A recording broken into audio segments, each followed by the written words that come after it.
अस्सलाम वालेकुम dear students, this is class number 12 और आज हम नेक्स्ट प्रेपोजिशन के हवाले से बात करेंगे एंड दैट इज़ फॉर।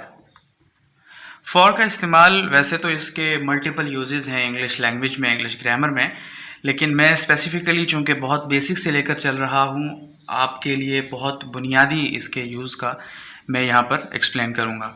हम आम तौर पर फॉर जब भी इस्तेमाल करते हैं तो बुनियादी तौर पर इसका मकसद होता है के लिए। यह आज का हमारा लेसन है। चलिए स्टार्ट करते हैं और समझते हैं।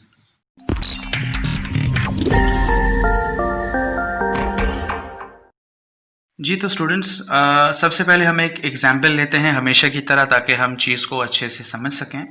सबसे पहले मैं लिखता हूँ ये हमारे लिए है। हमारे लिए है, यहाँ पर लिए का वर्ड यूज़ हो रहा है, तो मैं कहूँगा दिस इज़ फॉर अस। ये हमारे लिए है। यहाँ पे फॉर का लफ्ज़ इस्तेमाल हुआ लिए के लिए।